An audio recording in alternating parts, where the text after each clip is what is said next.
Peoples of the universe, please attend carefully. The message that follows is vital to the future of you all. Yes, indeed. Yes, indeed. Vital to the future. I can never remember what that message was. What was he going to say? You have to all do what I say. I don't know. I don't know. What was that message? I think I'll be like, yeah, okay. Like, okay, let's say the Master's the overlord of Earth. I think he's somebody who could be worked with. Frankly, yeah, somebody could be reasoned with. I think somebody, like, what's his goals? What do you want? Right?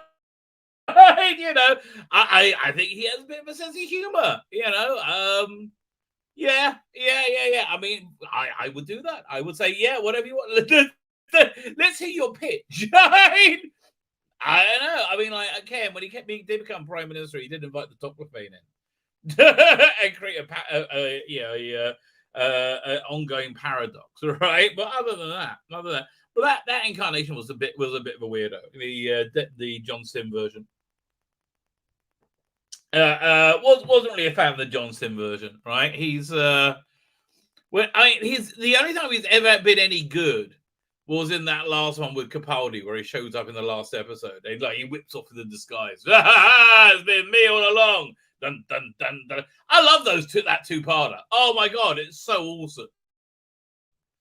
He had such a great run for those few episodes. He had that. I think it was a 3-part thing at the end, wasn't it? He had what's it called again? I mean, okay. Also, I like the Monk trilogy. I thought that was good. Right? Oh, I know why everyone didn't like it. It seemed pretty good to me. That was the 3-parter. It was good, scary monsters. I love that first part. I thought it was very clever. First part was it was all a simulation, and the doctor inside the simulation called for help or warned the doctor in real life that what was going, which I thought was super cool. I really, really liked that idea. So that worked. I thought it was good. But then he had that final run. What was it? One second. Doctor Who episode guy. We've got to go. Doctor Who episode guy. Okay, there's a couple of perfect runs of Doctor Who. Let me find them for you. Doink. Hang on. Oh, wrong one. No. Go away. Is this the right one? Not really. Where is it? Wikipedia. What? This must be it. This is it. Okay. Share screen. Fine. People just, come and watch me on YouTube, be in pain. And why not? We live in a strange world. Where are we up to? We've got to go list of Doctor Who episodes. Doink. We go to the he doesn't like with shit. I take it back. He doesn't like with shit. Yeah, no, I was wrong. Okay. World Enough and Time is very good, as is The Doctor Falls. I like both of those ones. But either like with shit.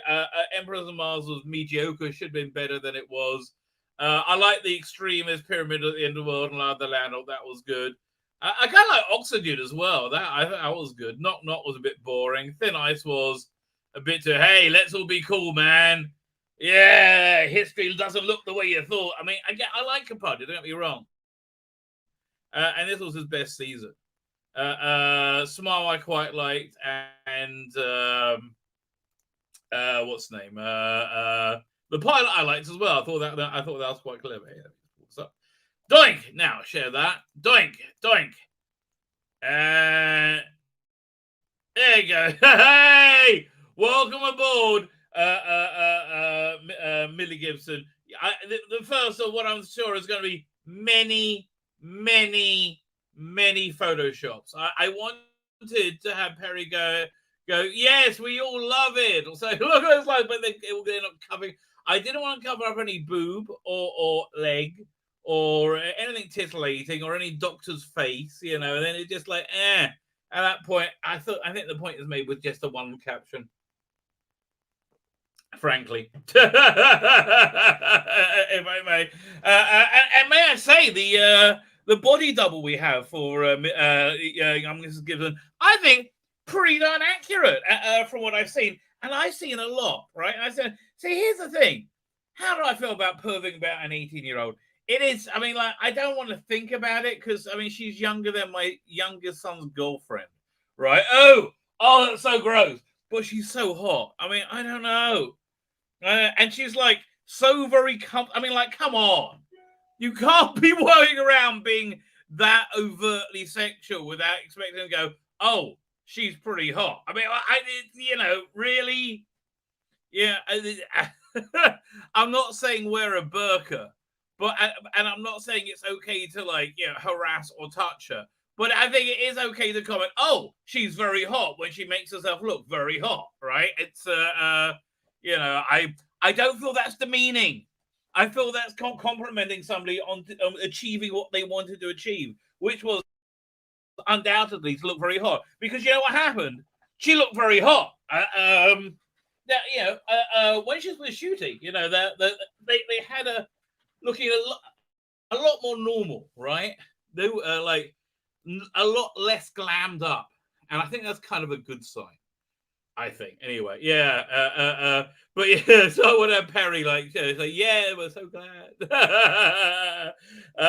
I did indeed Photoshop I would say more representative pair of boobs onto Perry. This isn't Nicola Bright in real life. This is Tzvi's weird fantasy version. Kind of like a Stretch Armstrong. Yes, we have a nice eclectic mix of the Doctors all hang out. There's more out off camera, obviously. But I do like the way Matt Smith is eyeing up Molly Gibson. Don't blame your son. Don't blame you. Very attractive young lady. I think it's fine. What happened on the channel? Right. Oh, actually, yeah. There's a few things we need to talk about. We have. I just put this review out for issue 1 of Miracle Man, the Silver Age. I've been waiting for like 25 years for this. Small, slight hiatus. But this is book 2 of Neil Gaiman's 3-book series in Marvel Man, Miracle Man. And so finally got around to reviewing it. The next issue comes out tomorrow. So I thought should really try and get this review out today, right? Also got it out as a short. No one's interested in it. Like that, getting no traction, like zero. But this one did very well. This video, I think the power of a good thumbnail can't be underestimated. Yeah, the thumbnail did come out good. So look, I wanted to know how I did this. Right, I started off with the base of the Tom Baker, the classic Tom Baker tunnel. Right, so you have that feeling. Then I overlaid on top of it a much more modern zooming in space hyperspeed effect, right? Space, and I overlaid the one on top of the other. Then I put the logo on with a special filter, so it just reflected, and it did that essentially, made it look awesome, right? And then I cut out that picture of David Tennant that we've seen. This is from the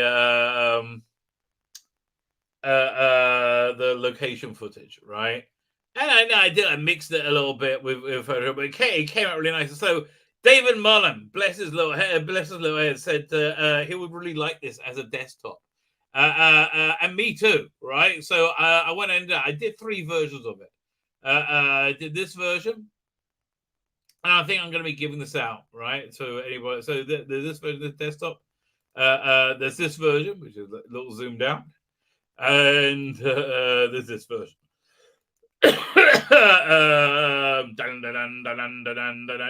Honestly, I really think we're getting like I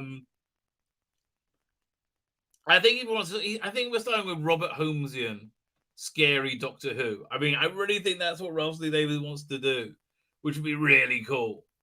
Like, I never saw Dark Season, right? But it's a thing yet to see, I think. But if you did see it at the time, you found it really engaging and very scary, as people describe it, right? That was the experience of watching it. I think that's the sort of thing he wants to go for again right here. But yeah, so yeah, I think this for me really invokes the feeling of what we got to come. Right? It really, really does. I mean, I'm sorry, I love that freaking logo. And I like the mixture of the old and the new, and like the old being central to the new, right? But yeah, so I listen, I'm an optimist, and I'm very often wrong, right? So so there's that. So but I do hope it's going to be good. But yeah, this is the vibe I'm getting of what I think it's going to be. So I'm actually currently using this one over here. This one I found. This one I found just a little bit too big. A little bit too small. Right, just right in the middle. There you go.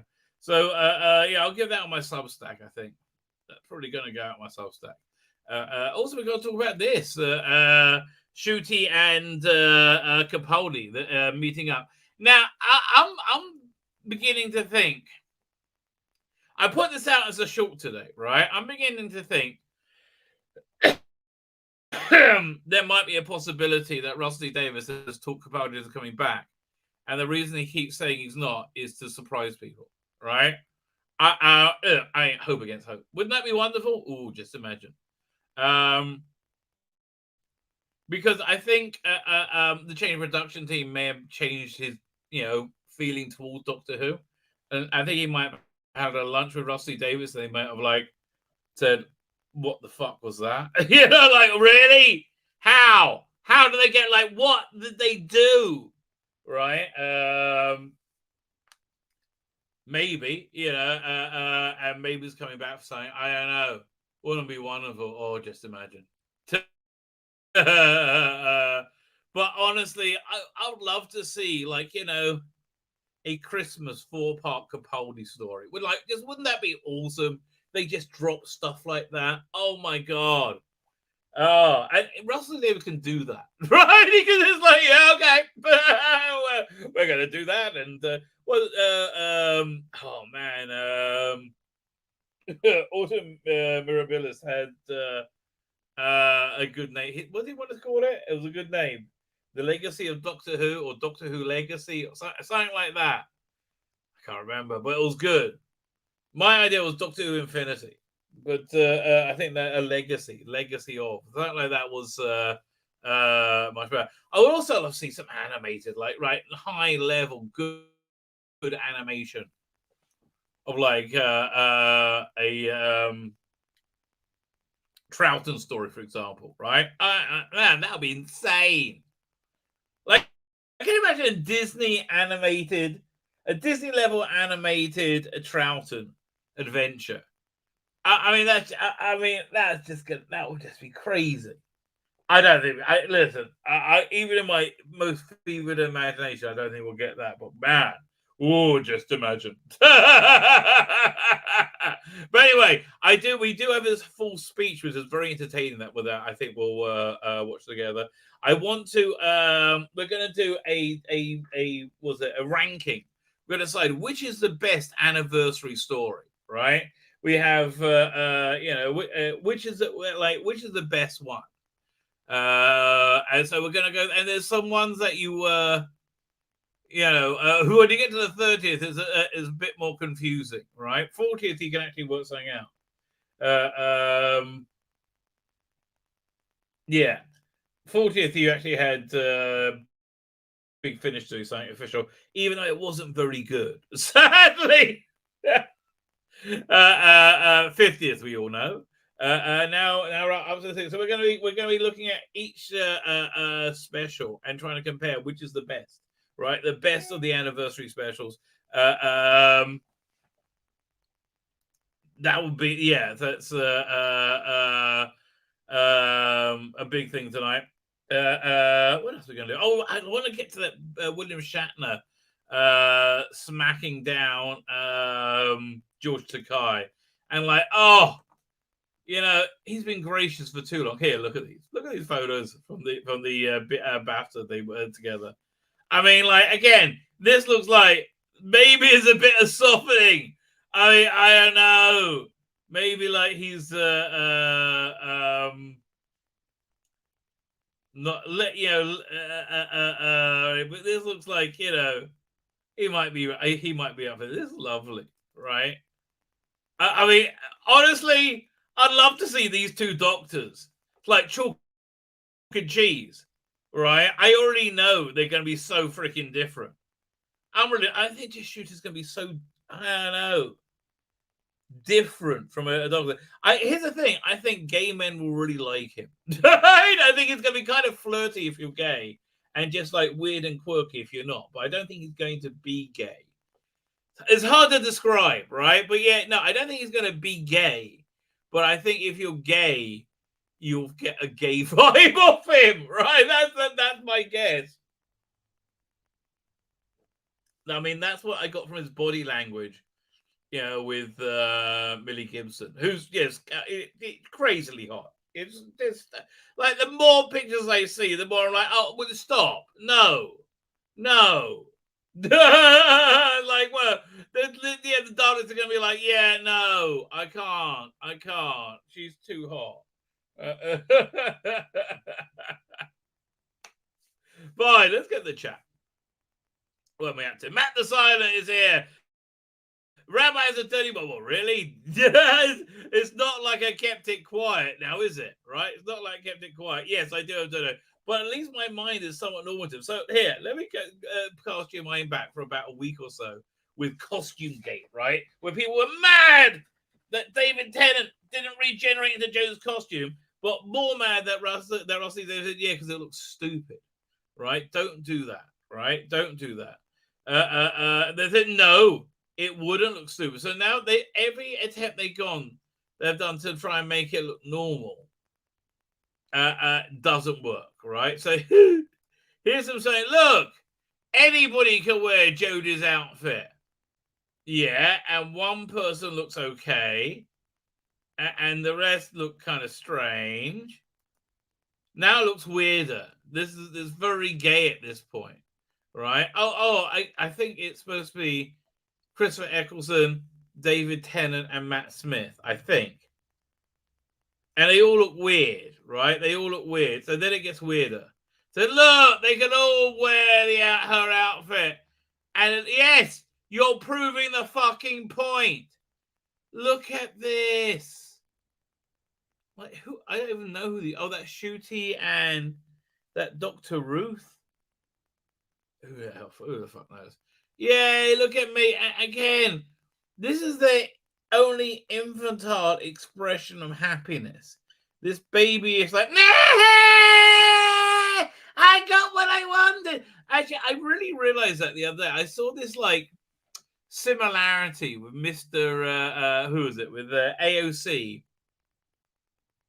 and Mr. TARDIS. Mr. Trilby, the Mr. Toxic Phantom, right? Who's like, and they both have the thing, right? They love being able to publicly tell people off, right? It's like the hall monitor, who's like looking for adulation, looking for positive reinforcement because they've enforced the rules and publicly humiliated those who didn't, right? That is that kind of like weird vibe, right? And they both really like doing it, no matter, and they like it so much. It doesn't matter if they have a point, like a child. It doesn't matter if they're right or not.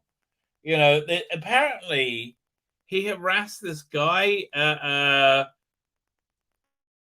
who I've had on the channel and I've spoken to. I thought was okay bloke. I thought he did some nice work trying to bring people together. I can't remember. Empire of the Geeks, something of the Geeks, right? You guys probably know who he is, right? Apparently, so he when they said they're about to announce a new companion, and he took the piss to Rusty Davis and said, black lesbian, wheelchair, that thing, and Rusty said, fuck off to him, which fair dues. I think that's fair. but then apparently this guy, Mr. Trilby, Mr. Dardis, led his campaign harassing. I don't know if it was him, and nobody contact him.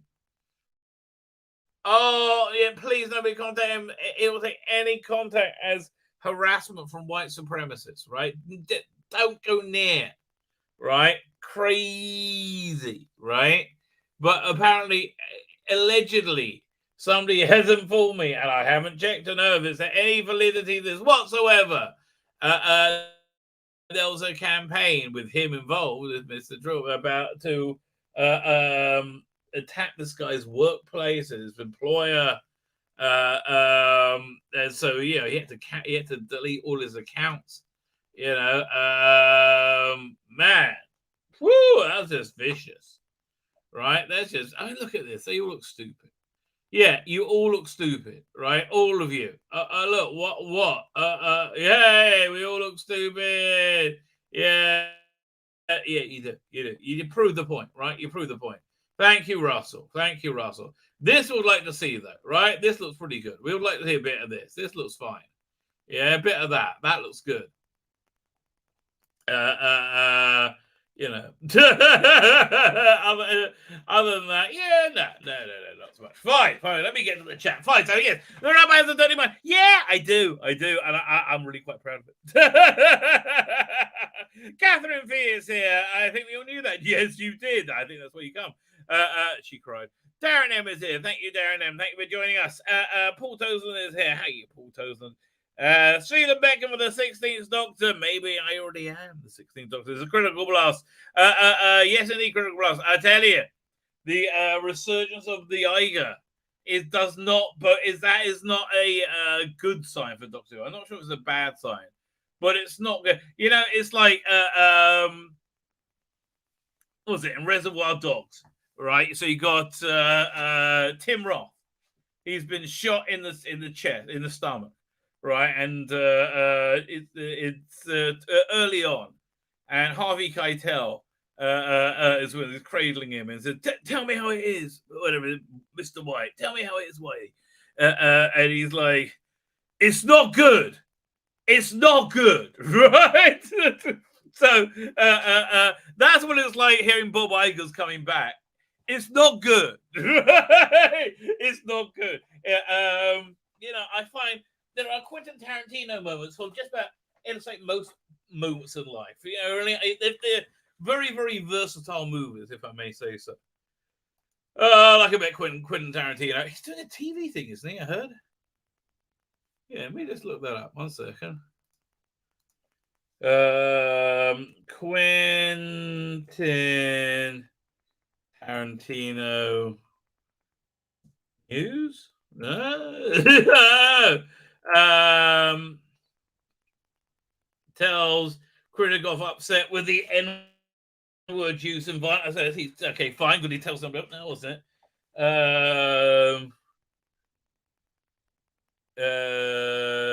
don't know. Dang, it's all. Look over at news. It's all about telling somebody else that he should.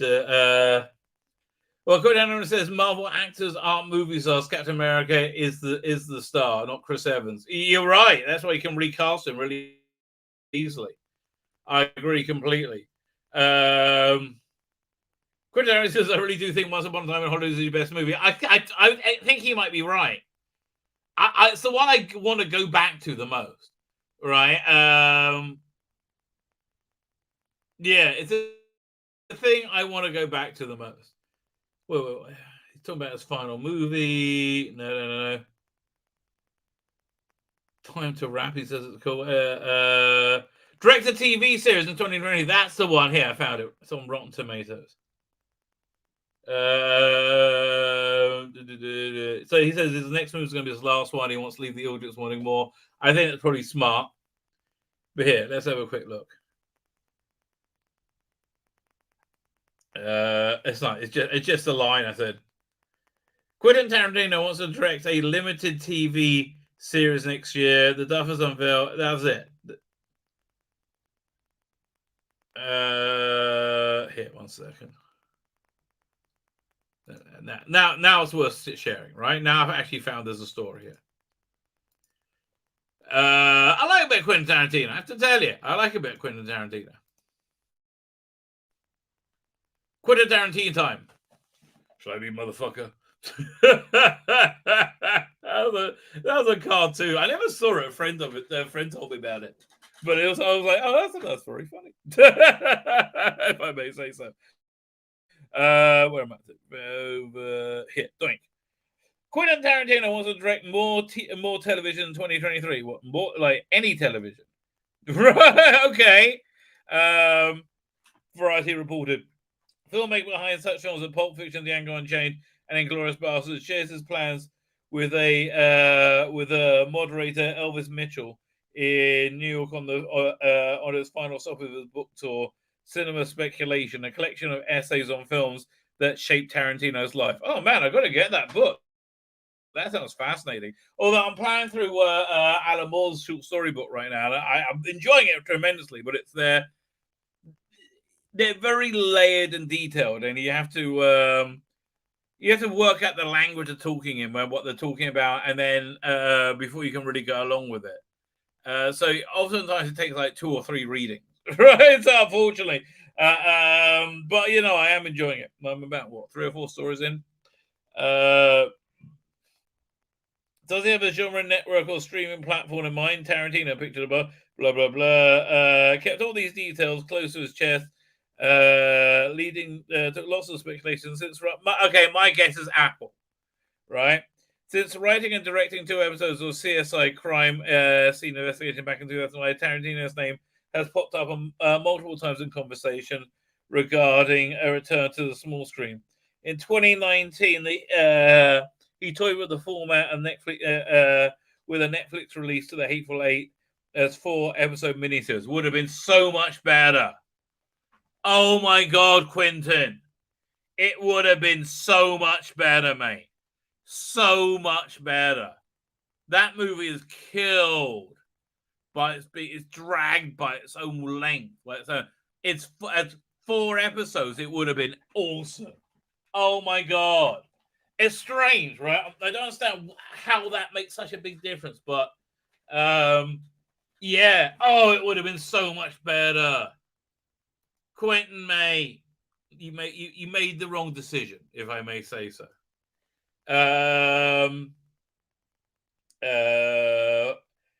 Most recently, he was in talks with FX to take on multiple episodes of the highly anticipated Justified revival series. Okay. So yeah, it'd be fun. Bit of Quentin Tarantino TV. Yeah, I mean, look, he says he's making 1 more movie. So I hope he doesn't just. He can retire for the rest of his life. Just hope he doesn't. It would be a shame. Darren Evans, hello. You want to say hello to you again? How are you doing? Soda Rangers is here. M is here. Hello, chat. Well, friends, as of 4 a.m. GMT plus 6. I've been around the sun 55 times. Well. Oh, Mazal Tov, sir. Mazal Tov.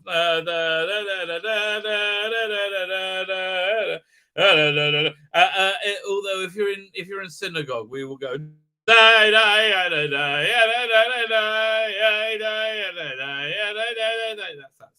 that version of the song. But Mazal Tov. Many happy returns. Many happy returns. Mark the Vicar is here with a funky new how do you do that new font for your title? It's very strange. That Perry Bondage boobage so that Perry boobage is huge. Yes, well, here, 1 second. Huge. Yes, 1 second. We'll go back to that. Yes, it is. Yes, it is. I'll play Ruby Sunday toys when they mention. I'm going to buy everything they make of them.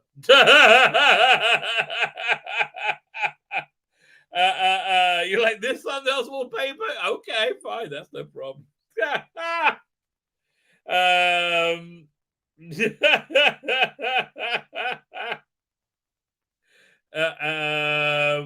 trying to think. Fine. I'll give it out as a wallpaper if you have anything more than welcome to. That's what I should do. when I do a thumbnail I really like, I'll make it into a wallpaper. I'll put it on Substack. That's a good idea.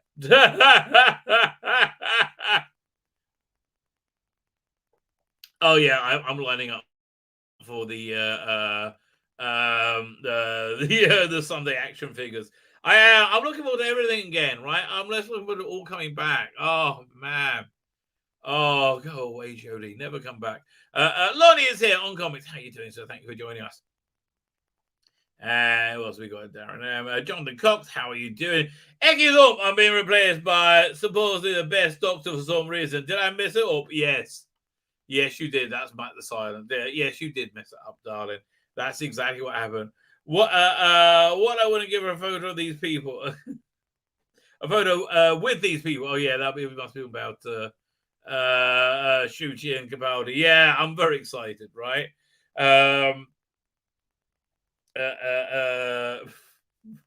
What happened? Why is everybody laughing now? At 7:18, everybody just starts laughing. Okay. I have no idea. I have to go and look back after the show. Yes, I've worn this for my previous incarnations. I have no idea. Robbie Baum is here. How you doing? Get the image of his. Which one are we talking about? This one. This is awesome. This is good for you. Put heads in the chest. I'm saying this as your as your ecclesiastical guide in life. Right? Listen. I'm not saying form any cult around me, but I might not be right, but I have the best of intentions. Look at Colin Baker. Yeah, I know. Philip Bogart is here. How you doing, Philip Bogart? Thank you for joining us. What else we got? Somebody said it sounds like a bit of arse, right? It sounds like a bit of arse. Speaking of which, we must watch this video clip. This is so bizarre. So, this is, I think Brazil's Got Talent, and they had a trans, deaf, mute person do a rendition of Whitney Houston's I Will Always Love You, right? And it was really, I have to say, incredible. I think they might have actually won. I'm not even joking, right? It was really quite incredible. I think Brazil, maybe. Is it from Brazil? Yeah. Whitney Houston, I Will Always Love You.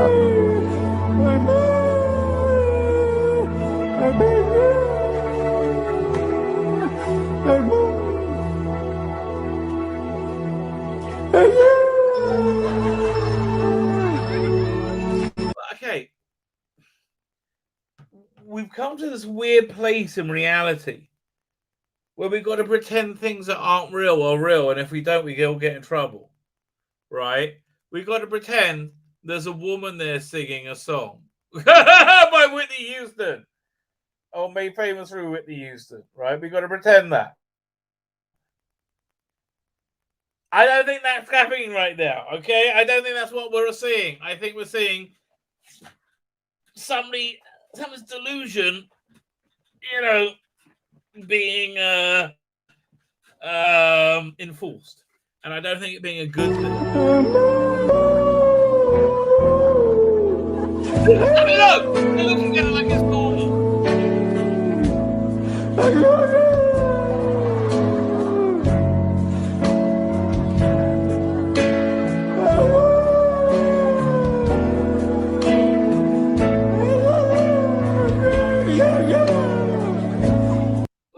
I understand. Like. Why can't anybody go? What the fuck? wait. Why can't anyone go? What the fuck am I doing? What's happened to my life that this is it? Right? I don't understand. I don't understand.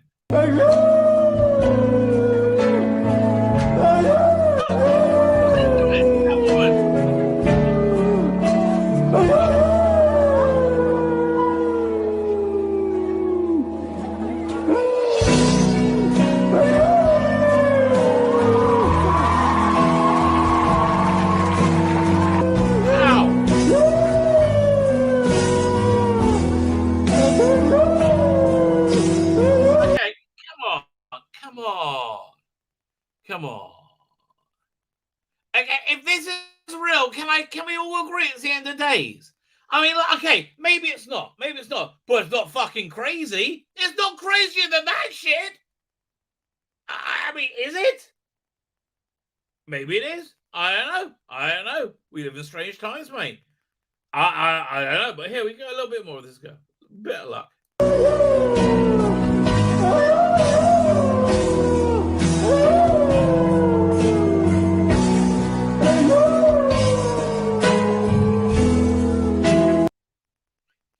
Yeah. This is all happening. This is all real life. This is all actually happening. Okay?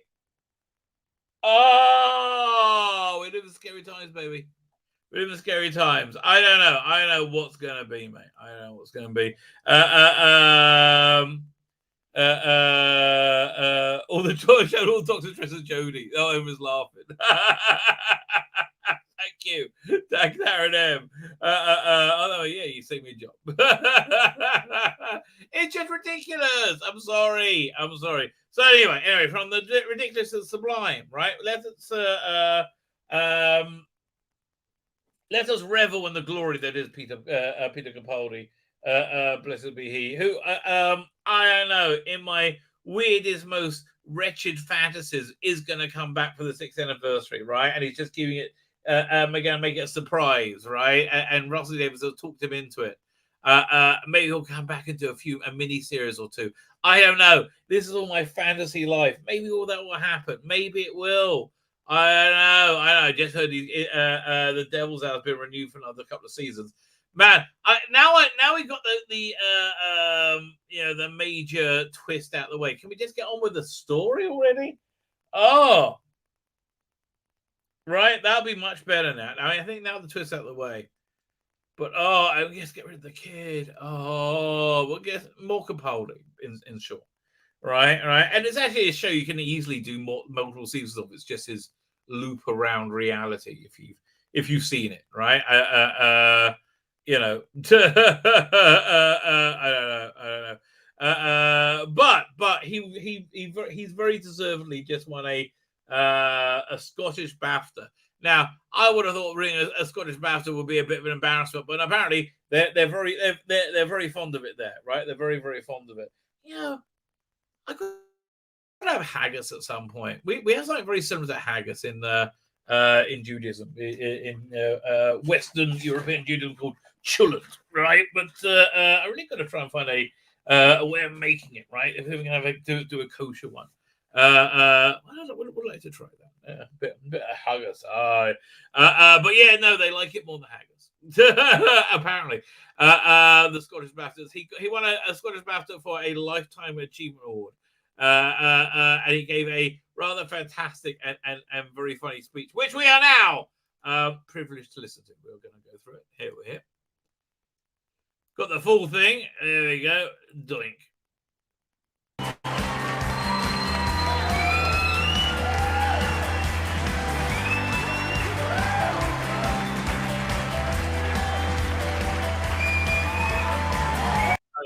It's a few minutes long, but I thought, yeah, maybe he'll be speaking at some point.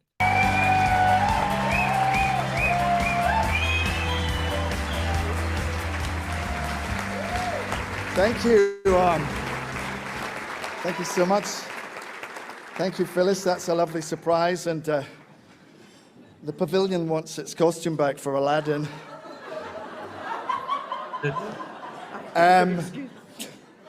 I don't know how to follow that. It's amazing. And Armando, I'm so sorry Armando can't be here tonight. I'm glad that. By the way, big recommend is Avenue 5. I'm just it's on episode 7 right now of season 2. It's very, very good. Big recommend. It's done by Armando. Done by the Thick of It guys, right? And basically everything they do, I think, is very, very good. So yeah, I think they have. I like everything they've done. He's confounding the racial stereotype of Scottish Italians. It put me in my mind of my parents. I wish they could be here tonight, but They were short-staffed in the chip shop.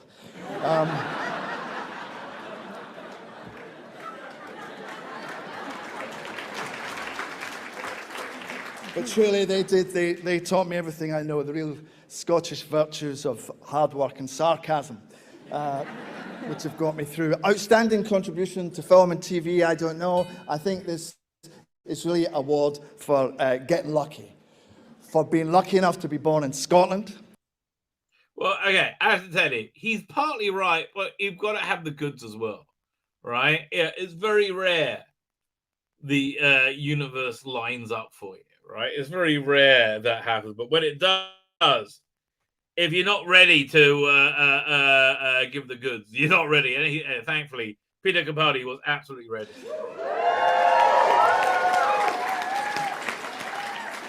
Into a family of immigrants from Ireland and Italy. Lucky enough to meet so many people along the way who changed my life. Bill Forsyth. 40 years ago, I was just up here, an art student, living off pakora and lager for breakfast. Bill Forsyth scooped me up and put me in Local Hero. It was an act of kindness and confidence that baffled me. Man, I forgot he was in that. Boy, he was young. Was that must have been his first role? Oh, he was excellent, man. Holy crap. Yeah, it's incredible, really, when you see his career go all the way back. Right? I so forgot he was in Local Hero. Oh, man, here, one second. I want to see if we can find a picture of him in it. 1 second. Peter Capaldi, Local Hero. Great little movie, Local Hero. It was like, was it one of the David Putnam ones? There he is, man. He's very young. Let me see if I get that picture for you. 1 second.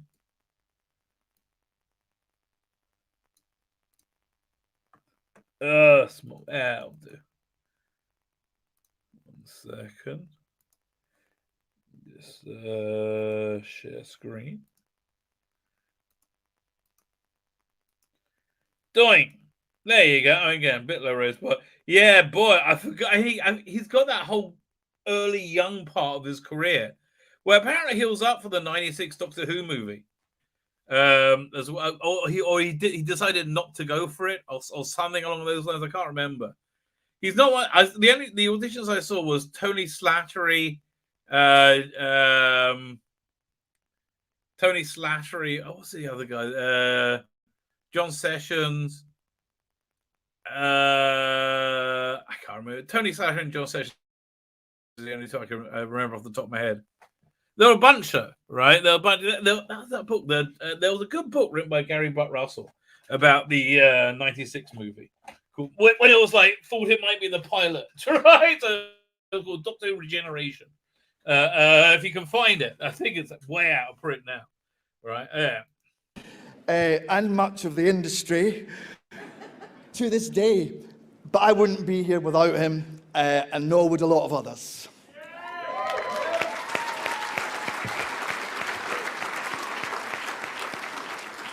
Armando, fabulous, fabulously gifted, wonderful, kind Armando. By the time I'd met him, I had had some ups and downs. I'd been dropped from the best series of Trawlerman, when I used to do the voiceover, and I was thrown overboard in favour of Ken Stott, and then I was down to doing the voice for Scotland's Top Dogs.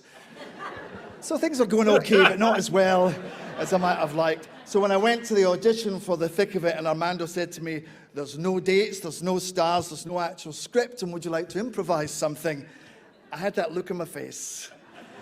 That was basically telling him to fuck the fuck off. Which, as it turned out, was the right vibe to bring into the room. He gave me the job and it changed my life.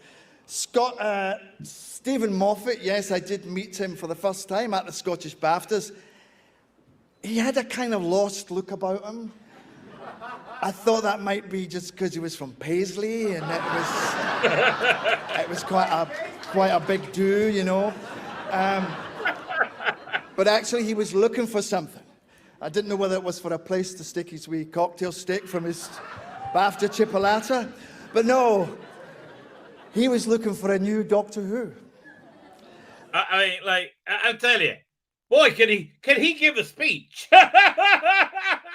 Yeah, you want him for your wedding, right? It's worth having, like, I mean, he'll be, I tell you, I'd love to see the Doctor as somebody's best man. You know, that would be crazy.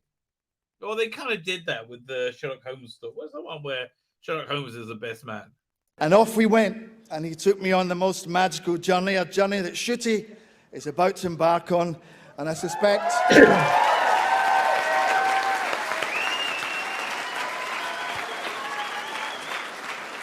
Shooty knows this already because I can see it in his heart and see it in him.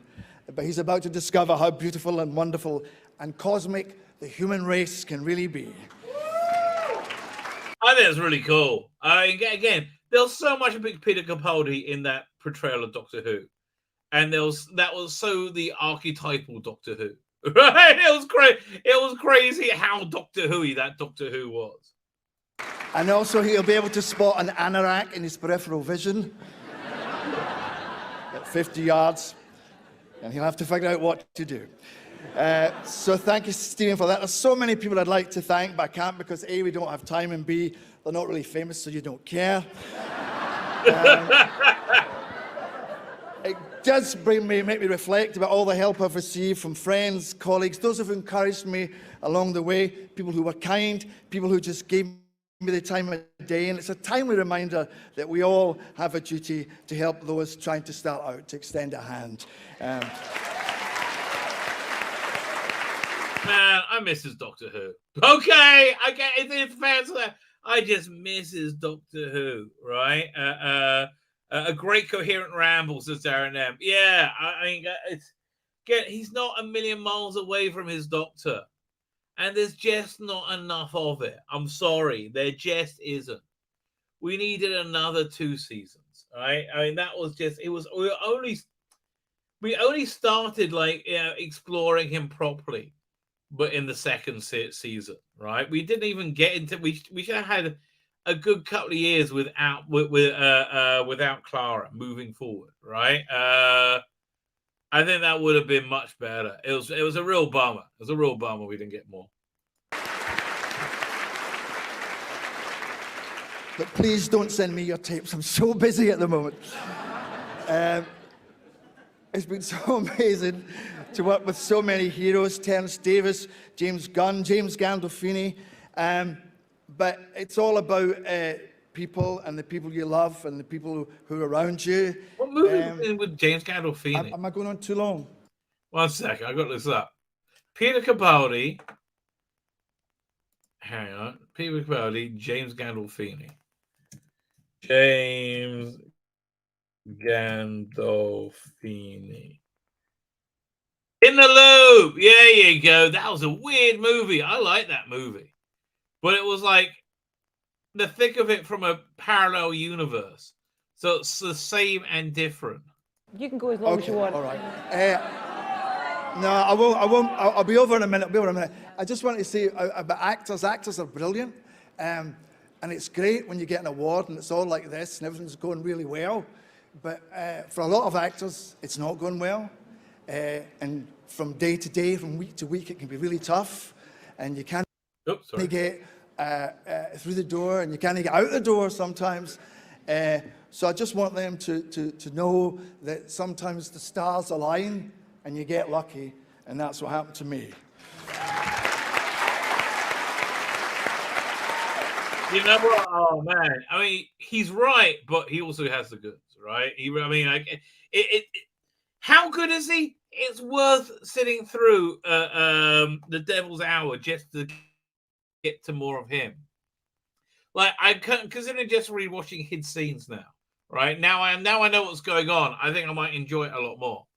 I mean, he's fantastic. So, finally, I'm just about to go. My wonderful agent, Kate Morrison at B-Side, thank you, you're absolutely brilliant. All the team at the Devil's Hour, thank you so much for all that wonderful work. All the team on Criminal Record who had a riot last night. To my dear friends and loved ones, particularly my sister Stella, Sissy, Dan, the glorious infant phenomenon Finlay, my darling wife Elaine, it's your strength, kindness, wisdom and love that's enabled me to have this career.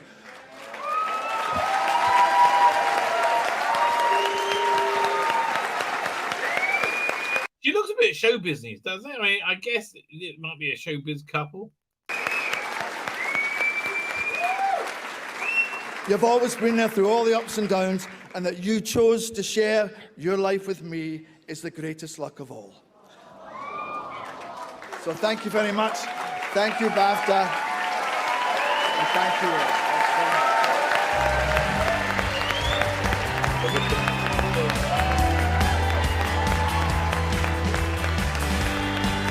And then he went on to say how he liked not Britney Spears. Taylor Swift. Taylor Swift. Same thing. Same difference. Fine. I had to get it off the screen. Doink. Let's do the anniversary special death match. Let's go back to the where should we? We'll go to this all day. Doctor Who, three doctors. Right, we'll start with that. Let me show me the Wikipedia of it. Doink. Now, this was recently on the Blu-ray, right? Yeah, this was recently. When did they put on the Blu-ray of it? Let me find the release of it. Because the Blu-ray's basically got everything. One second. Doctor Who Collection Season 10 Blu-ray. Oh, but we don't have season 20 out yet, all right? Who special feature? Fine, let's have a look. Look.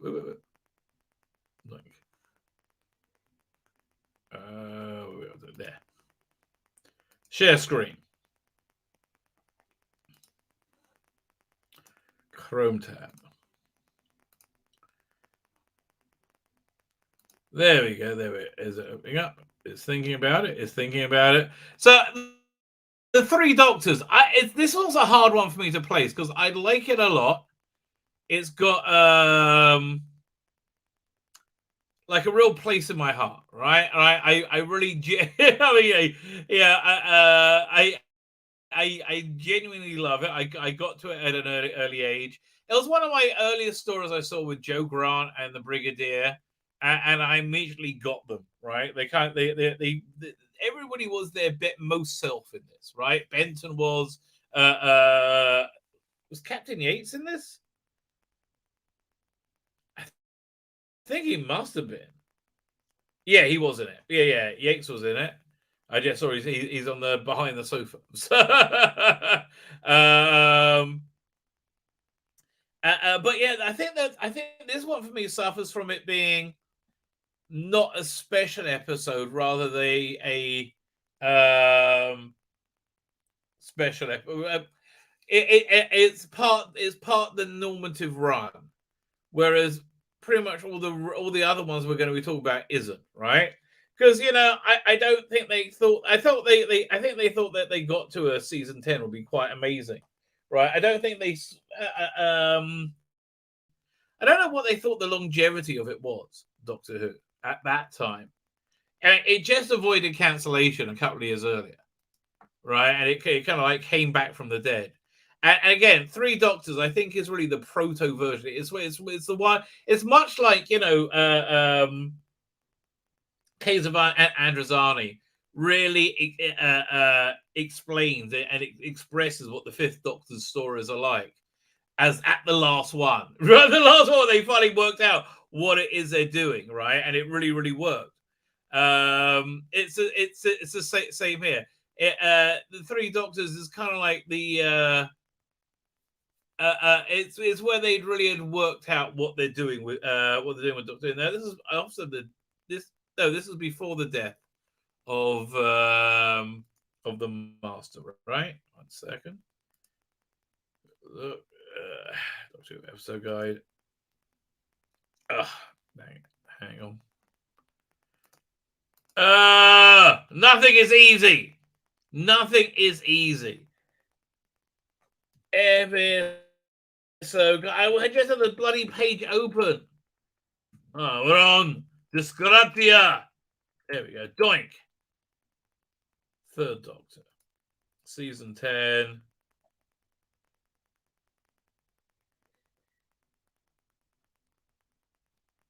Oh no! Well, this is after the death of Roger Delgado, right? So yeah, this is the first post Delgado story, right?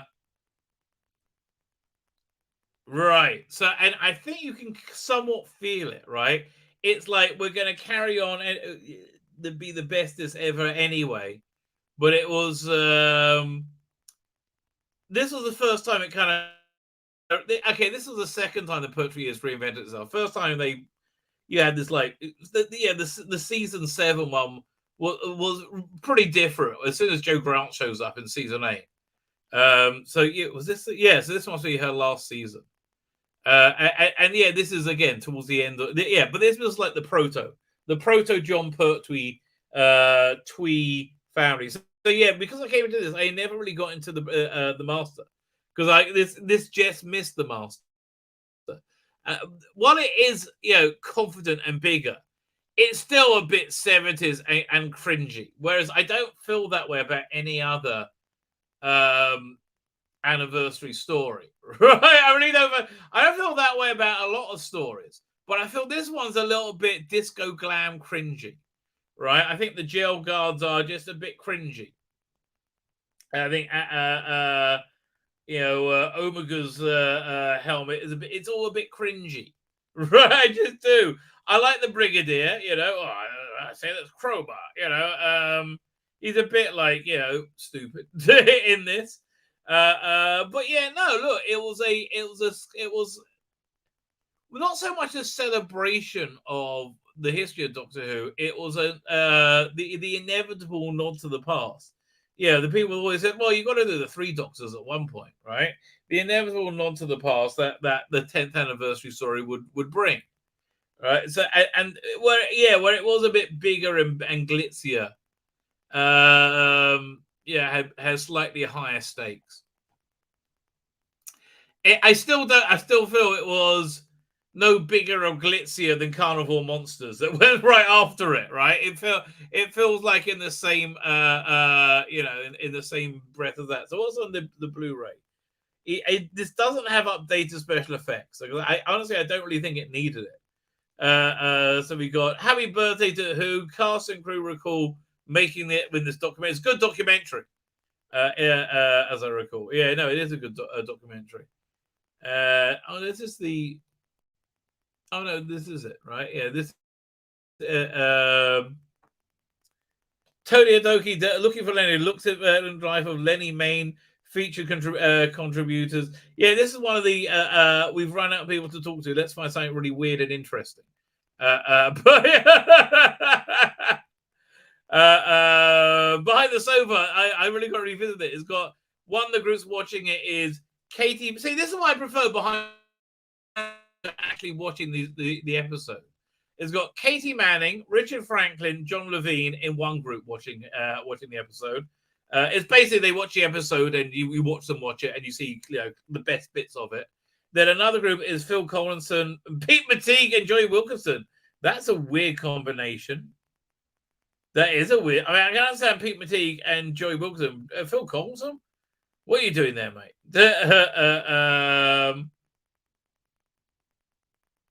All right. But I will say it for the Richard Franklin, John Levine, and Katie Manning. Yeah, that'd be crazy. That'd be great. Unless it's Katie Manning, Richard Franklin, and John Levine and Phil Collinson. I can't imagine. I can't. Well, here. I actually got it on my hard drive right here. Okay, I'm not going to show it because I'll get in trouble. Don't want to get in trouble. Am I in trouble? Not yet. I'll tell you who it is, okay? I'll do it right now. We're going to go Doctor Who. Third Doctor. Doing. The Three Doctors. Okay, behind the sofa. Okay, I just got to make sure the sound gets turned off before it gets going. Go ahead. Damn you. Oh, there's Phil Collins and Joy Wilkinson and Pete Matigue. And Katie Manning, Richard Franklin, and John Levine. I say, oh God, I just freeze it on Joy Wilkinson, who's looking slightly more feminine than normal, but still like aggressively unfeminine. So fine. Clean titles. The alternate opening closing music, which is the you hear that on the New Adventures of Bernie Summerfield releases with the late lamented David Warner. BSB 31 Who highlights. Yeah, we will get you. We will get you in a minute. 31 Who. They're these really cheap like segments in between a Doctor Who marathon made by John Nathan Turner, right? All these like celebrity interviews. So John Nathan Turner is actually perfect casting to do that. So there, I don't know. I don't know what to rate that. Let's say out of 10. My general overall experience is, I'm going to say a 6, because there's bits of it I love and bits of it I hate. Right, there's bits of it I really, really desperately love, but there's a lot of it I really don't. There's a lot. It gets pulled back by the cringe factor. So sorry about that. Fine. So the next one, which is actually, I think I'm gonna say is probably my personal favorite because it's the right time in my life I watched it in. Right, is of course the Five Doctors. Da-na-na-na-na. Oh no, that's the Glitz music. My mistake. The Five Doctors. So the Five Doctors is a lot more glam and prestigious than the Three Doctors, right? This is outside the regular run. This is an entire extra special. It's a 90-minute special. When was it aired? Yeah, let's have a look at the. This is why I like Wikipedia. You have all this information. It was specialist 101 minutes. 90 minutes was the original airing. It was November 25th, 83. What time? Oh, it doesn't say what time it went out. I'm trying to see. Hang on. Where are we up to? 4-part version? No, I don't want to see that. No, Five Doctors broadcast in the United States. No, it was first broadcast in the United States on the actual date of the program's anniversary. I did not know that. The broadcast in the United Kingdom was late 2 days, so it could coincide with Children Need Charity Night. Wow, I remember it was. Yes, that was it. 85. Is it really? I mean, 83. I mean, with an outro by character B. Davison, there were a few segments in the BBC broadcast that had not been shown in the US airing. I did not know that. Full-part version was shown in next year in August in repeats. Doing not bad. 4.7. Got down to a 3.7 for episode 3, but that also again middle of August. Paul Cornell, Martin Day, and Keith Topping wrote in Discontinuity Guide, which I like a lot. Right, I think it's good. A fine anniversary tale, although don't analyze the plot too closely, as it's largely a collection of set pieces without a great deal of substance. Well, you say that, but it really isn't. It's very defining of like it's very building on the soap opera aspects of Doctor Who. You know, his his background, his where he comes from, which they go into, I think, way too much now, right? But then you had sparring visits to Gallifrey. You went there in I think season 10 was the first time you saw it a little bit in War Games, and then you heard about it. I don't remember you actually seeing Gallifrey until the Three Doctors, and again it was just a little bit tinsely. It's like, oh, that's Gallifrey, is it? Looked a lot better by the time you saw it again in Deadly Assassin. It looked a lot better in Deadly Assassin. Oh my god. I think that's why the lore was so easily and completely changed, because Deadly Assassin is just so much freaking better in every way. The Three Doctors. It was just talking about depiction of Gallifrey. Yeah. And but yeah, no, this was a wonderful group of set pieces. Lots of charming performances. Everybody really enjoying themselves. I like the plot. I think the plot's good, right? I think the hot plot's good.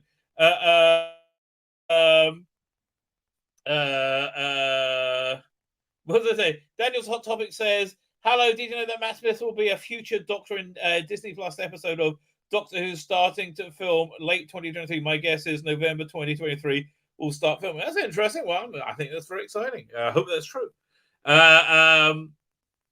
But again, so it didn't really showcase the Doctor Who of the time in the way that the Doctor did as well.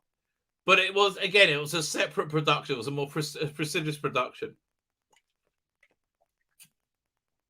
And it did have great bits in it as well, right? I mean, you had like the Cybermen being hacked apart by the Rasta Warrior robot and throwing up. I mean, that was just freaking awesome, mate. It was just awesome.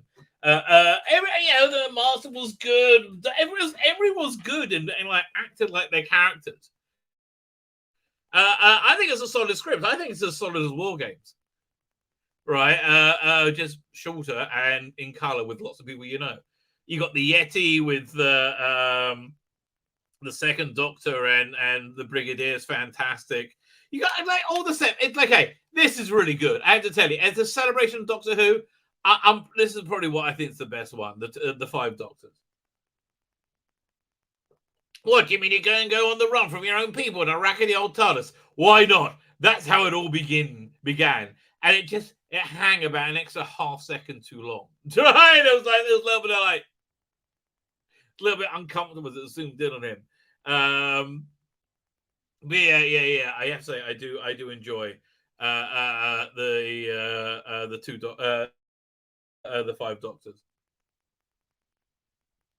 So then we have for the 30th anniversary. Now wait a minute. Was there a novel that came out in the 30th anniversary? Would have been Virgin New Adventures, wouldn't it? Hang on, I forgot to look at that. Virgin New Doctor Who Adventures, November 1993. That totally would have been their era. 1 second. Oh, fine. So let's have a look at the Wikipedia of that. List of them. Do we have a?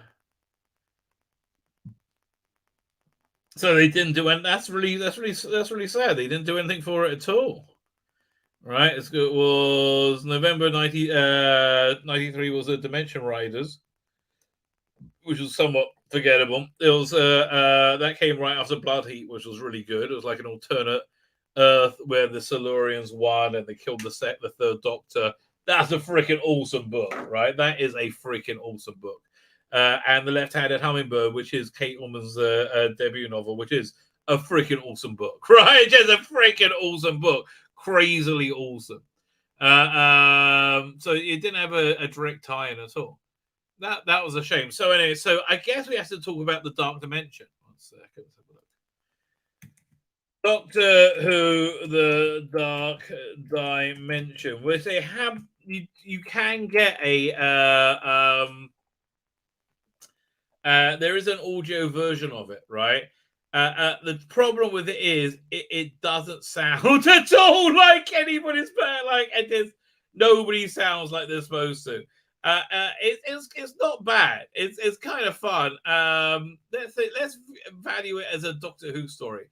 So this is somewhat of a celebration as well. In a second, I think if I just look at the image, it will. This is. One second. I'll turn the sound off. Yeah, they have a good thumbnail that goes with it. Where is it? Ah, come on. Where'd we go?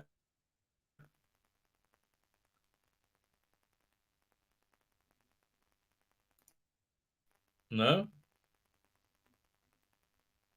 Oh man. Oh, one sec. Here, this is what we'll do. We'll go to images. There you go. Fine. Yeah, one second. I'll grab it over here so we can see this more clearly. Doink. There we go. We'll do share screen. So this was the abortive 30th anniversary story that was going to be made after Doctor Who had basically gone off the air.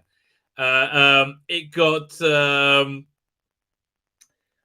torpedoed because they had 2 bits of budget added together. Two bits of the budget were doubled, essentially. They added the same thing in twice, and they just didn't have the money to make it in the end. Essentially, it would have started off with the 7th Doctor being dead. And there's a character based on Bernie Summerfield called Summerfield, who's nothing like Bernie Summerfield, and you get cameos in the Doctors, but you also get like an aged 4th Doctor, and the villain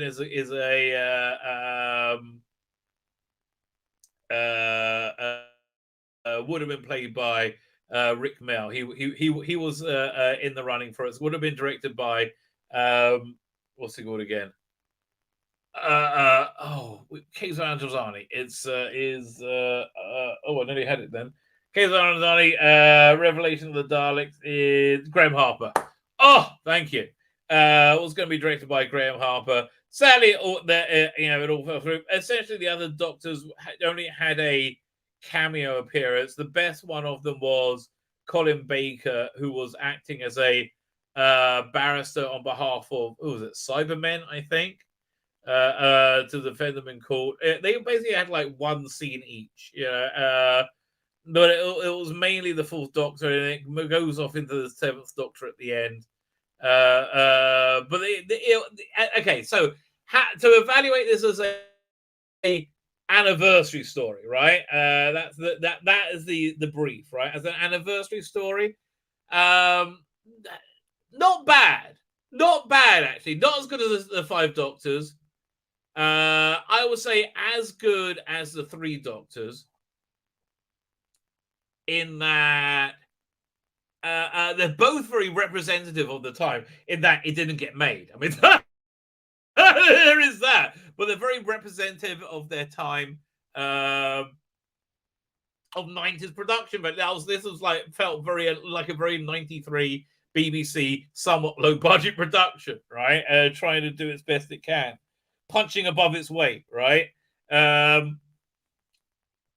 So it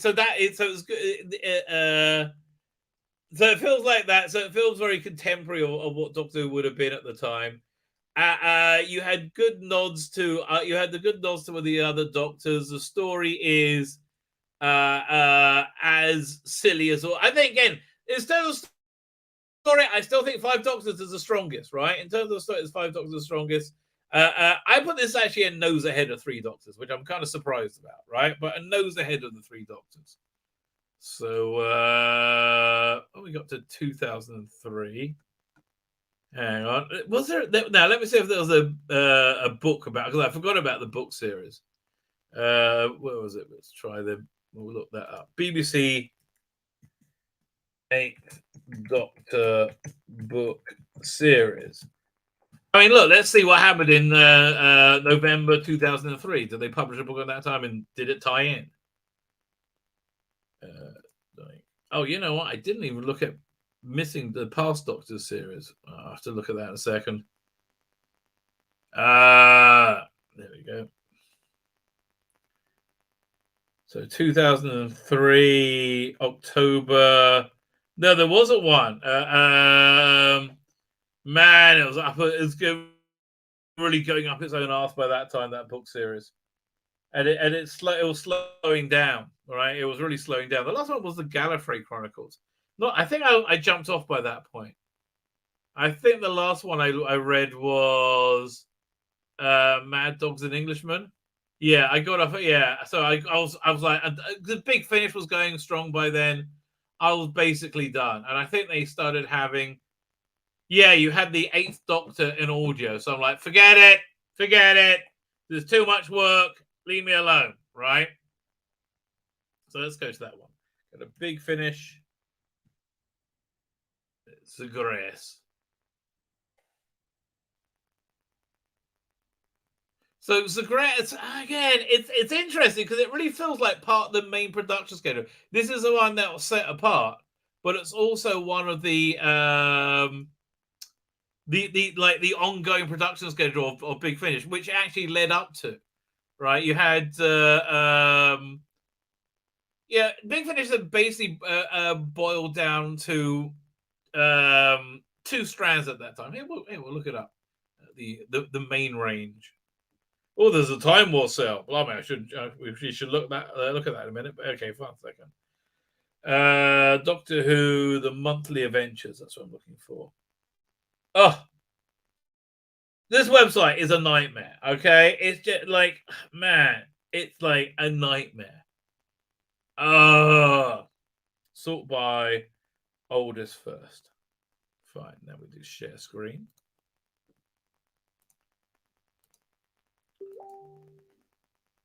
Screen, Chrome tab. Do that. Hang on.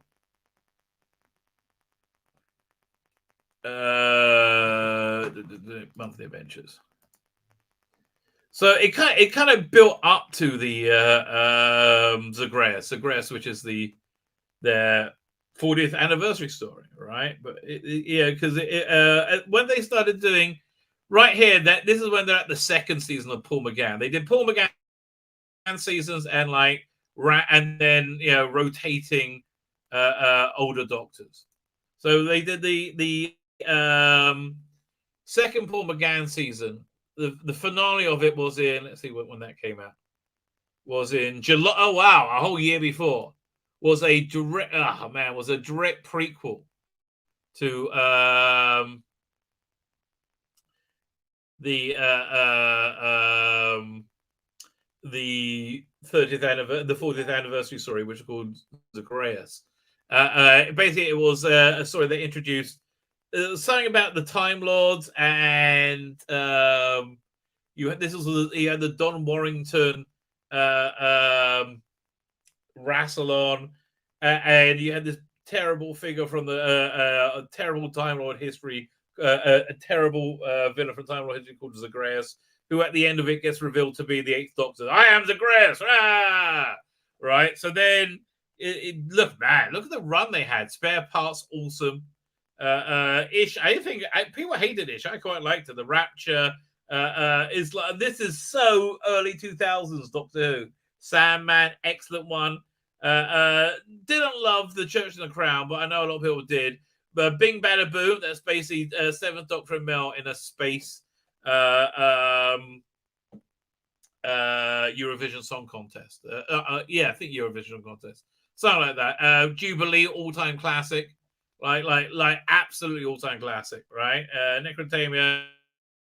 I didn't really care for that character, but now we're in 2003, right? We're in 2003, and we're going over this so you understand what the production schedule was like, which is I think, very fiercely inventive and pushing the boundaries in interesting ways. Yeah, you feel them wanting to do like really like you feel like it's Jerry Anderson wanting to break out the boundaries of doing marionettes, right? So the first thing they did had the Dark Flame, weakest one of the year, I think. Unfortunately, that's set in the Virgin New Adventures universe, which is I think they experimented with a couple of times. But then you get Doctor and the Pirates, which is essentially it's a musical, as like a Gilbert and Sullivan musical with the Sixth Doctor and Evelyn. I don't remember the detail. I just remember it being really fun. Creatures of Beauty is fiercely inventive. It's such a great story. It's all broken into different. It's not told in a linear order, right? And it's really interesting the way the story is unfolding, right? It's a nitpick script. I really like this one. Project Lazarus continues this idea of there being this dodgy underground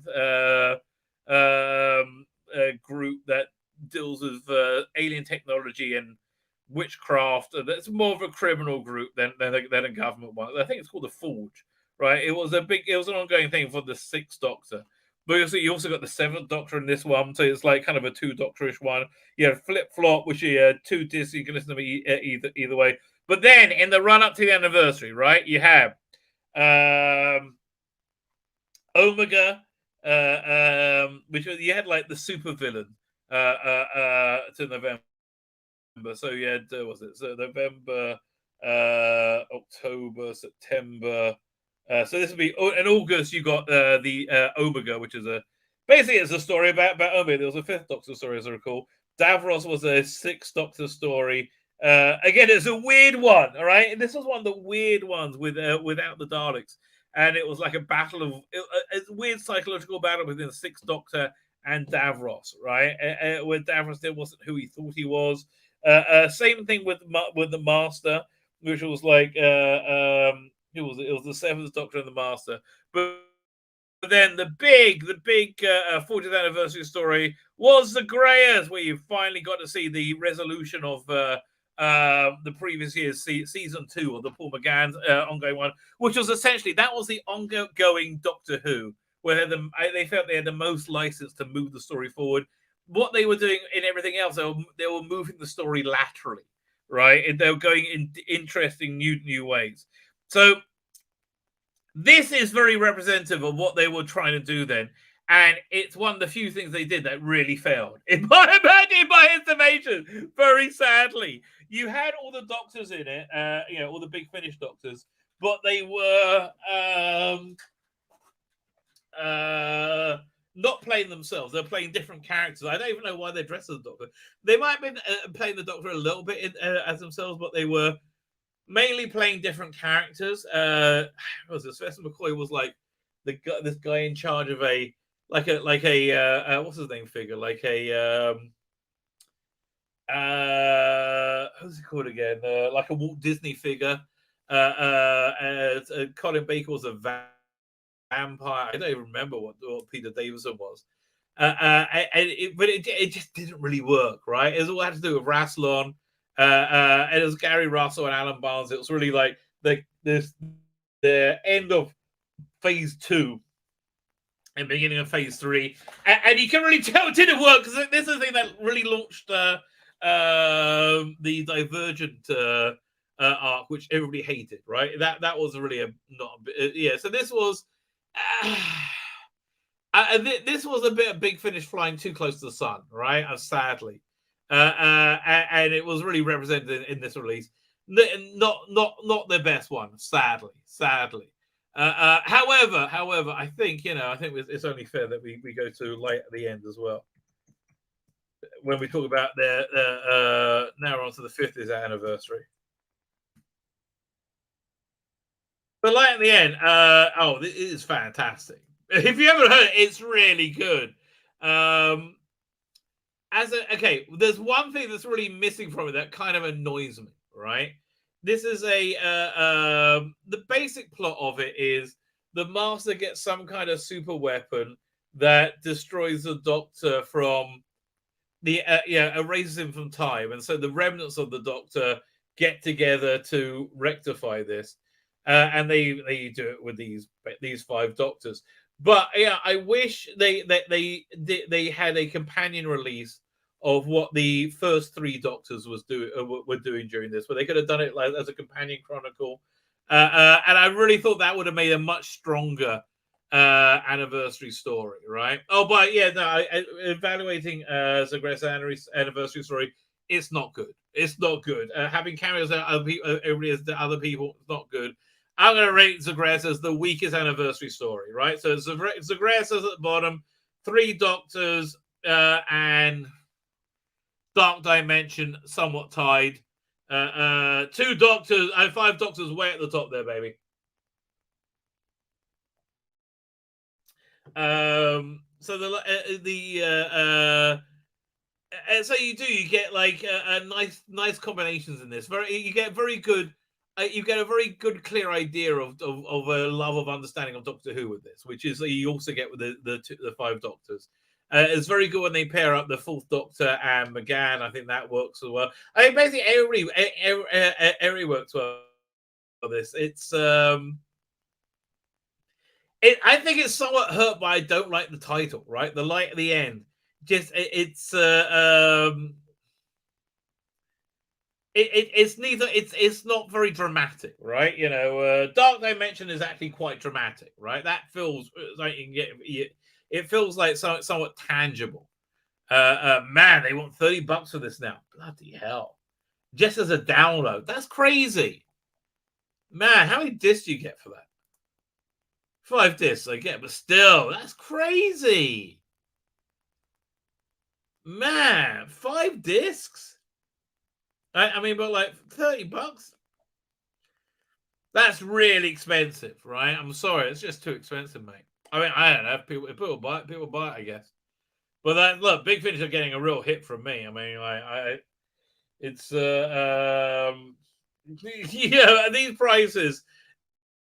It's got to be something that I'm really interested in getting. But anyway, this was thankfully I got it back when it was a good economy, and I had more money, and also these releases were cheaper.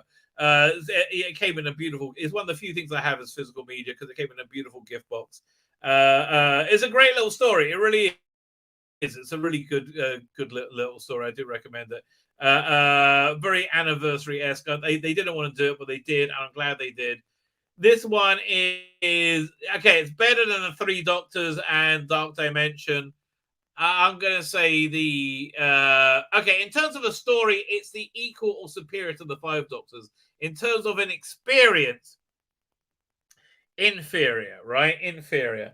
So now let's turn to Day of the Doctor. Day of the Doctor. So this was a very. I mean, like. You could tell how insanely special this was for the BBC. Let's try and find that trailer. 1 second. To YouTube.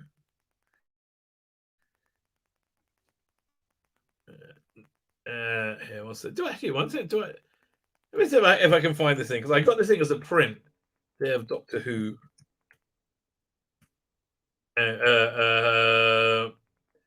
No, I have to find it. So it's hanging up, but it's essentially it's a mock-up of this famous cover, and it's the first and second. It's Troughton and Hartnell with instead of the War Doctor, it's the Peter Cushing Doctor for a faux 5th anniversary, right? 1 second. Go to YouTube. YouTube. I'll find Doctor Who's 50th anniversary. Doctor Who 50th anniversary trailer. Because that thing was insane. That was just fantastic. Is this the one? Yeah, 1 second. I'm going to download it. We go to YouTube. Download online. Doink.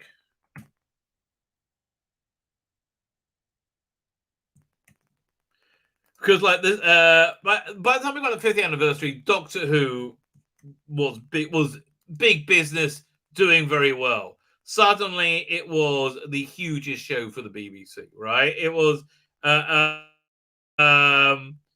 very expensive jewel in the crown, right? It was winning just critically and commercially. This was just fantastic with the BBC, right? The BBC was very, very happy with Doctor Who and very happy to labour praise and expense upon it, right? Because it was doing very well. This one doesn't work. Try and find another one. Doink. What's this one?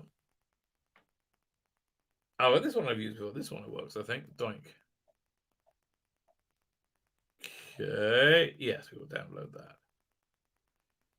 And you always know when it's going to download it. Because why does it always send you to... oh, no. A second now. You're just going to go save video as.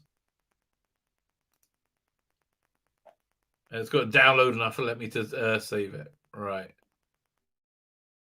But yeah, that they made this trailer was incredible, and it was made in everything was done in like for 3D, which was 2013. It was already starting to wane. In all fairness, right? But it was you went to a cinema to see it, right? You did have cinema showings, which sadly I couldn't get to one. We go 5th. Fine, download. Yeah, so I do have the 3D version, and the only way I can watch it is if I put on my PlayStation 3 headset. So I can see the 3D. Is it worth it? It's not bad. I mean, like the bit where there's lots of like 3D stuff where you see like the picture, the Gallifrey Falls no more. But much like Zagreus, right? It wraps up all the ongoing plot threads and moves you forward into the next phase. Only this time it does it very joyously and successfully, and I think it does it as a. I think it does. I think it does it. Joyfully and successfully, right? And I also think it's good as a. And a commemorative of Doctor Who. But here, let's have a look at this. Now we're talking about Doctor Who. Let's look at over here. Doink. Remind you of this trailer, which is gorgeous. I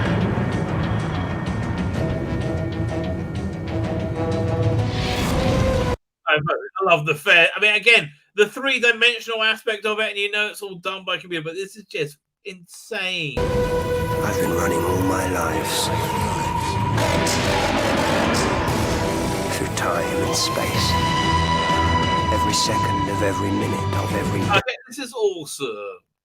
I'm sorry again, Matt Smith's narration, fantastic. For over 900 years, I fought for peace in a universe at war.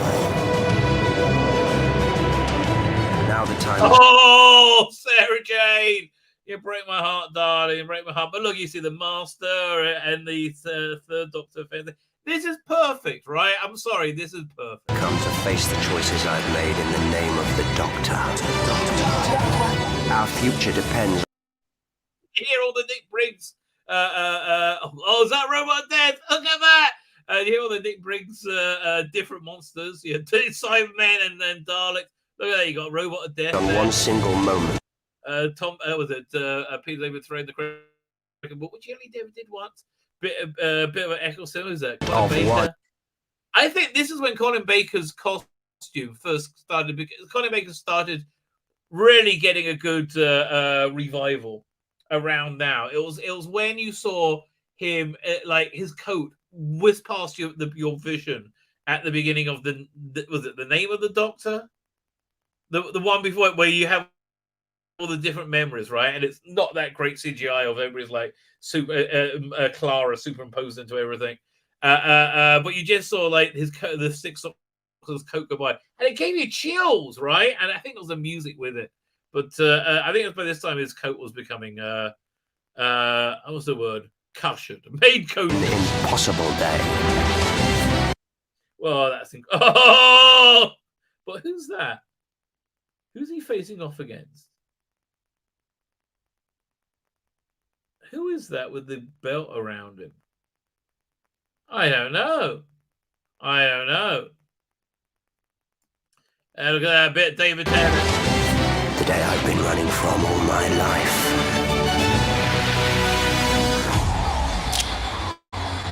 The day of the Doctor.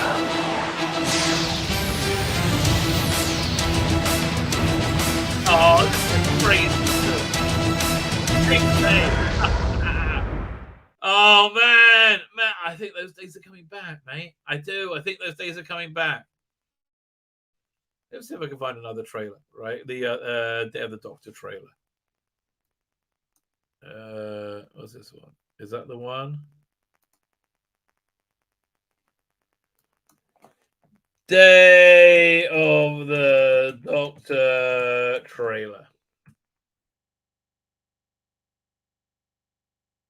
Is this the one? Yeah. Fine. It's official BBC one. There you go. Download another.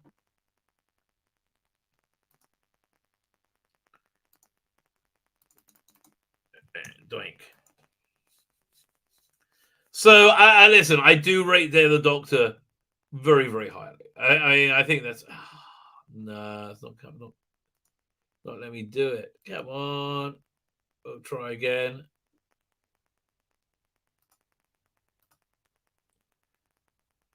Okay. Send me to AliExpress, so maybe it'll let me download it this time. No. Let me see if I can find a different downloader. Did we just try this one already? I'm not sure. Come on. You can do it. You can do it. Oh, this one always works. Not always. Often. Oh, there it is. It's going down. Is it going to work? Okay. And this one, I haven't used this one before. Let's see if it does it. Okay. Download. Video. 1080. No, okay, it's sent me to AliExpress, so yeah, now it's thinking about it. Fine, as it's working its way out. Let's think. Oh, there we go. No, now it's going to let me download it. Apparently, it says, but it says no, I don't want something about. I don't know. Do I want the girly calendar? No, I don't. I just want here download. That's what I want. I want down. Now I'm on some kind of what? Yeah, now I'm in AliExpress. No, I just want to download it. Oh, come on, mate.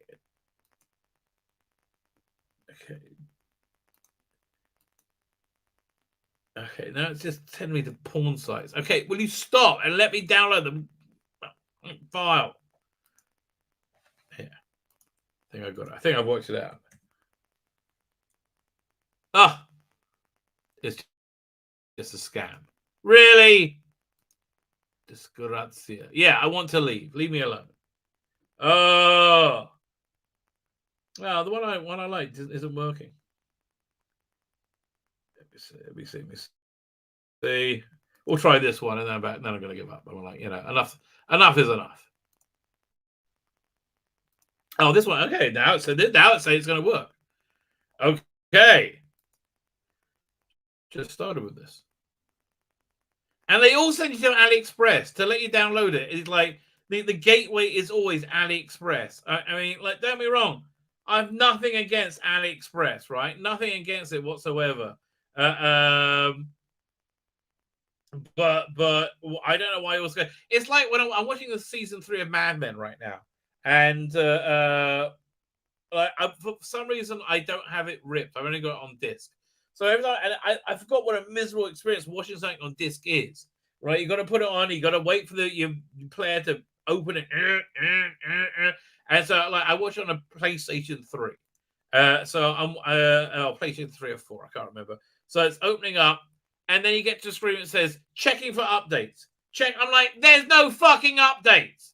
It's been 10 years. Nobody's updated shit. Okay, it's not been. Don't check. Okay, no need to check. Fine, I've got the trailer. well. You know, the whole John Hurt Doctor. Oh, we should look at the Time War set on sale at the Big Finish.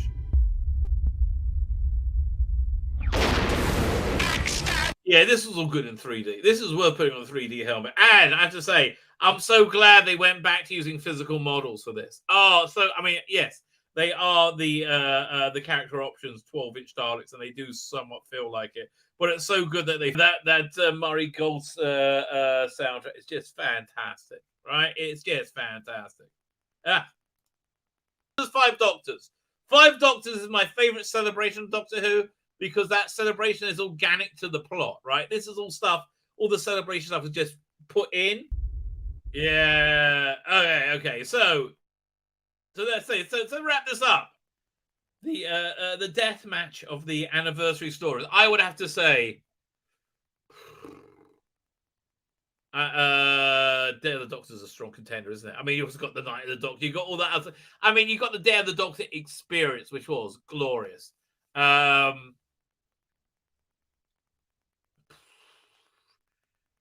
Where does that go? It's honestly, but again, I would say it's as good as the Light at the End. But okay, there's as good as Light at the End, but I'm going to still stick with the 5 Doctors being the best of the anniversary specials, because I watched it when I was 12 and I loved it. But still, I think does it stack up? I don't know. I think it wasn't as grandiose as the Day of the Doctor. But I think I liked it more. I think that script was better. I really do. Really, genuinely, proper do. Fine. Let's have a quick look, see if we can see any new Doctor Who stories. And then I want to start looking at the. I got 2 other news stories I wanted to look at. What are they? Fine, 1 second. We'll just let me look over here. Banning in the comics. That's where I was going to go. That's about shooting the BAFTAs. It sounds like a bad shooting the BAFTAs. Yeah. Share screen.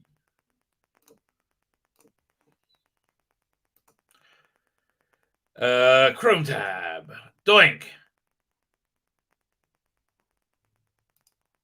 There you go. Oh, now I've lost where I am. It's settled. The left are officially trolling pop culture fans. Well, yeah. I didn't know it was up for debate. Really? I didn't know that was a question. Yeah, obviously they are. They feigning ignorance is part of the trolling, mate. Yeah, this is what I want to look at. Star Trek icon William Shatner says he's run out of patience for George Takai. Why give credence to people consumed by envy and hate? And that is true, right? That is absolutely why give credence to people consumed by envy and hate. Marvel studio producer considered it a red flag if prospective writers are fans of original comics. Prefers to hire someone who's out of the culture. Well, you see, it's amazing.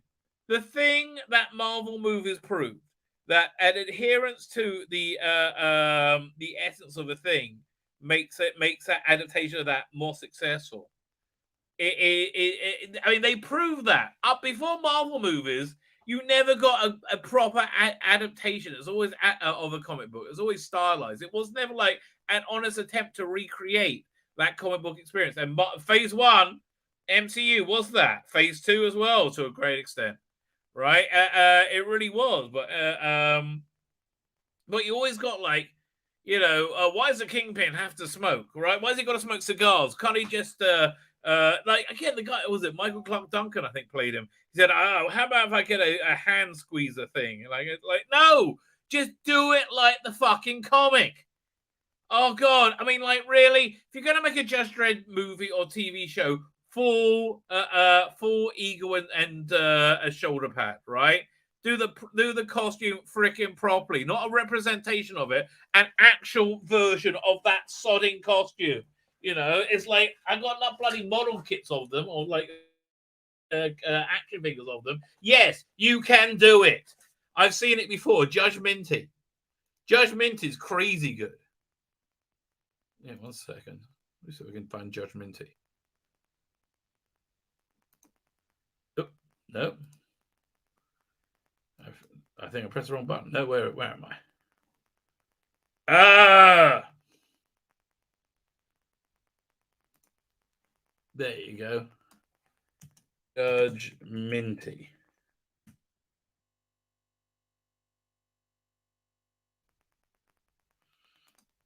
Yeah, 1 second.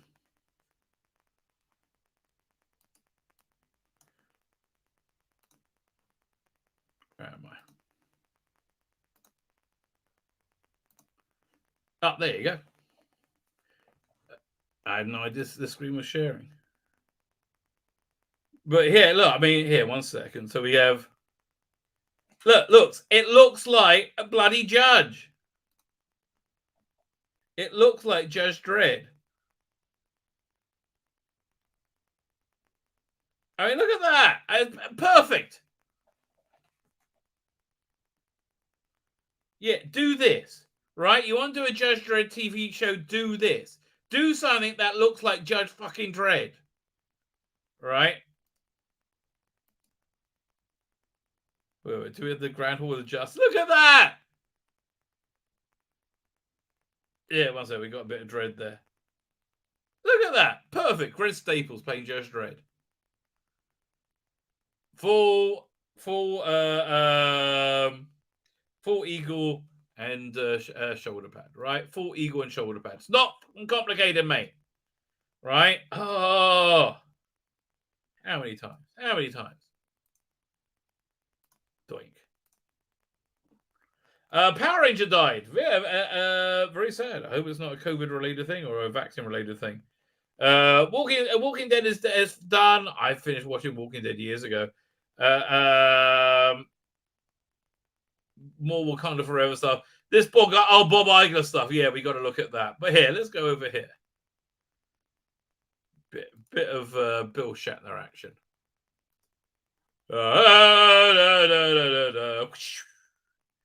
Star Trek icon William Shatner says he has run out of patience for George Takai.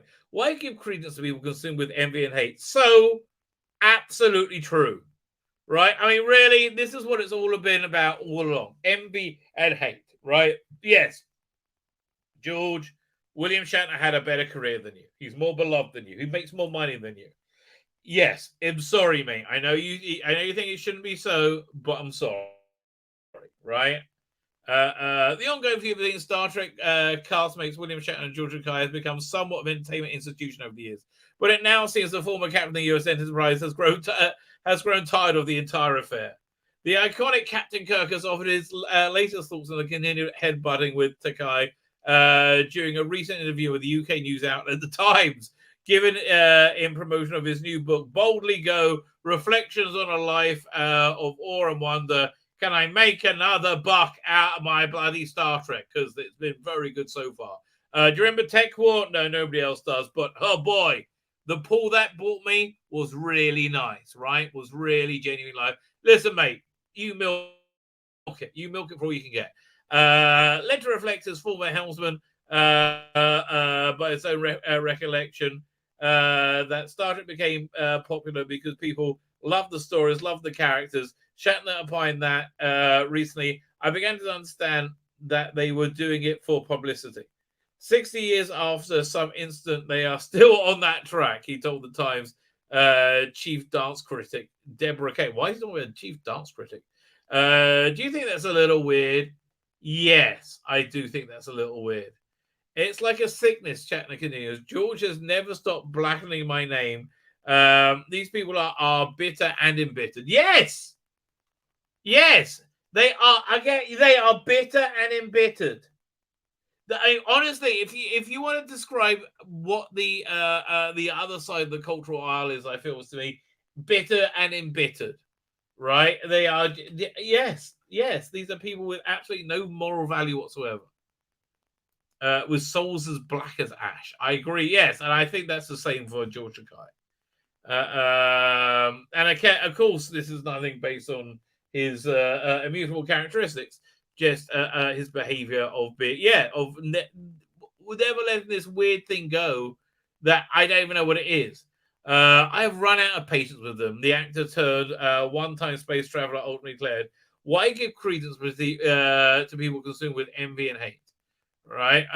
As noted above, Shatner and Takai's mutual dislike of each other has been public knowledge for years, but notably heated up in the media age of social media. In 2015, Takai told the New York Times Magazine, it's not tension, it's all coming from Bill. Whenever he needs a little publicity for a project, he pumps up a so-called controversy between us. Lies. Absolute lies. You're the one consumed, mate, right? Speaking of the original feud, which, according to the autobiography To the Stars, first began during the time of the original Star Trek set, Takai explained, it's difficult working with somebody who's not a team player. Okay, not a team player. The rest of the cast all understand what makes the scene work. It's every contributing to... The only one we ever wanted to see was fucking Captain Kirk, mate. I'm sorry. Yeah, we want to see Kirk and Spock. The other guys, it was not... You were in there so we could feel good about being inclusive, about other people. But it was all about Kirk and Spock. Bit of a horror, you and Rand. We all liked her. McCoy. Scotty was always fun, right? Then Chekhov, interesting. And then there was you. Right? You that yes, I'm sure the gay Asian section of the world was very interested in you, right? I'm positive. That being said, darling, maybe not. I mean, I don't know what to tell you. You were the least popular person there. And that included Mr. Chekhov, who dressed as a little page boy in Star Trek 3 for some unknown reason. Really strange outfit, right? One second. Chekhov Star Trek 3 costume. 3 or 4? Yeah, here it is. This is so weird. Why? Why, Pavel? Why? Why do that? You're blacking the name of all the Russian people who you're not. Why are you dressing like that? It's very strange. Don't dress like that. Listen, at least Sulu had that cool cape thing, right? And he had that little hand thing that blew up all the controls. Anyway, I digress. And he likes to camera him all the time. Yes, that's true. Asked if he could ever forgive Shatner. Takai declared, I don't need to forgive him. I've already invited him to the opening night of Jules Guy then premiering musical Allegiance. Shatner provided some insight into the story in 2016, whereupon he released a number of personal letters to be publicly auctioned, right? I never really got to know him. Shatner wrote in one such letter, he would come in every so often during a week while we were shooting Star Trek. I was busy learning lines and dealing with my life, so I really can't remember a meaningful conversation. I'm sure that would be my fault, my lack of attention. Yeah, he just didn't give a shit about you, mate. That's basically what it was. Right? Again, I remember this back when I was in rabbinical ceremony, right? Back about 10, 20 years ago, I used to live in Miami, and there was a guy who was with me about 10 years earlier in rabbinical ceremony, right? And I had this other friend, we used to hang out a lot. We do somewhat crazy things, right? And so this other friend said to me, during the time where you, me, and that third person went out and did something, I said, well, me and the third person, not you, mate, right? I don't remember. I didn't say that to him, but that was what I just said. Yeah. But it's the same thing. Yeah, he didn't care about you, right?